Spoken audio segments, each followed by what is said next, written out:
Hey guys, and we're going to be talking about and discussing Fairy Tail 452. Let's check it out.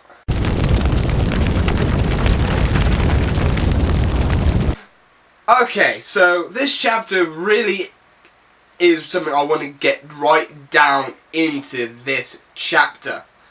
Okay, it was really mind-blowing of everything that's gone on to this chapter. First off, we learn about the other 12 Springans from Emperor Springman that we all know as Zeref Dragoneel. We say Zeref Dragoneel because he is technically Natsu's brother, older brother. So Makarov starts discussing of the 12 Springans that he knows. And I will name these characters off the bat while I pan through the chapter, because as you know I like to also make sure I also have the chapter on hand so I can talk to you guys as well. So we have the Winter General that uses ice magic called Invel. Then we have the Desert King. We remember this Desert King called Agil, who controls sand. We saw him earlier a few chapters back, before they got back to the guild. Then we have the mass magic user, the one that controlled and got rid of the island that Natsu, Urza, Dorimbolt or Mest went to get information about Springen. Springer 12 or Emperor Springen and his empire. And she's called the Nation Demolisher, Brandish. Her personality is a little bit like she's too lazy, too cared back, too outright doesn't care, and everything, but she would do what she gets told to do type character. So she's one of those type of characters, like she couldn't be bothered, but yeah. Then we have the War Princess, Dimyra, or Dimeria. I'm calling her Dimeria. And it seems like she's a non-magic user, but she's been apparently in several other wars previously. And then we have the traitor from Ishgard. I'll get into the traitor in a minute. He was formerly believed ranked 1 out of the 10 wizard saints of Ishgard, known as God Serena. So why did he turn traitor to his homeland? We don't know. There might be a few backstories filling out these characters later on when this big war hits. And then there's the Magic King August. Apparently he uses every type of magic, from ice, fire, steel, any magic element that you can think of. He apparently would be a little bit more powerful than Zeref, according to this. It's really shocking about this. And then we have the Judge, the Bad Man.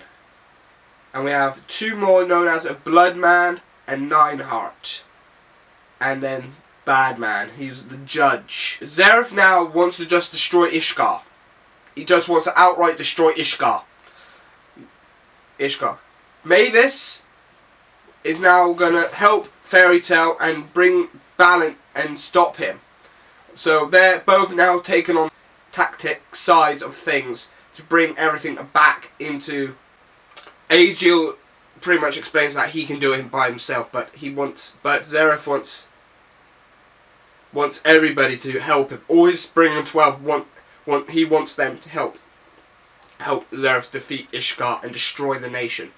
Why he wants to destroy the nation? It's time to eradicate the human race. But the fact is, though, he's got humans on his side to do this. So pretty much, August even says that they're pawns, and that's essentially what I see them as. They're being used. They're being the pawns for Zeref. And then Mavis just decides that he's going to start planning everything. Zeref then smiles and everything like that, but there's a lot of things happening here. Agil really didn't like what was going on with Zeref in this chapter. Because he argues that Aoji is the only guy that Zeref needs to help destroy Ishgard, but there's more to it, and we know there's more to it than that.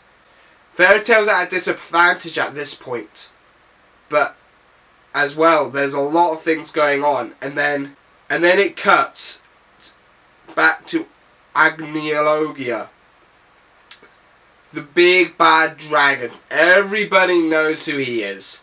We get to see him in his human form for a brief moment, because he's the third thing against the two companies. He wants to defeat Zeref, he wants to defeat Natsu, and, well, Fairy Tail, and just attack Magnolia.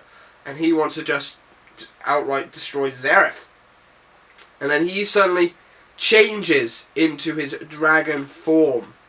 This is interesting. That means Agniologia ain't just a dragon. He's the Dragon King, but as we know it, is that by the looks of him, he has transforming magic similar to Beast Soul or Demon Soul or Animal Soul.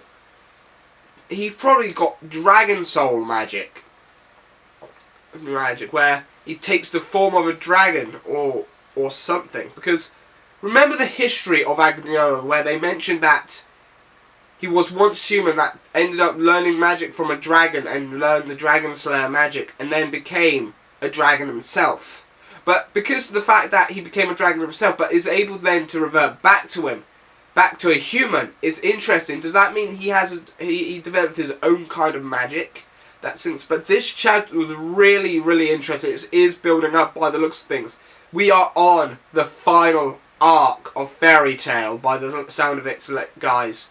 And it's something that I really am interested in, and is really, really looking forward to this chapter. If you guys haven't read it, I highly recommend reading 452. We are learning a lot of things with Agniologia, this Spring and 12, Zeref, the plans, everything. And we got a little bit more to talk about Natsu's secret technique. But that's the thing. We don't know still what his secret technique. Apparently it's something that he built up to be able to take down Zeref.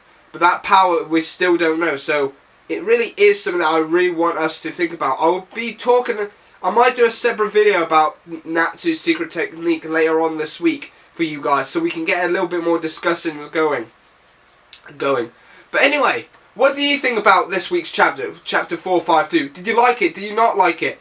Comment down below. Also, if you like this video or if you've seen all my others, please like, comment and subscribe for more anime, manga, chapter and episode reviews. Scheduled and when they're out. And I'll see you next time. Bye bye for now. See ya.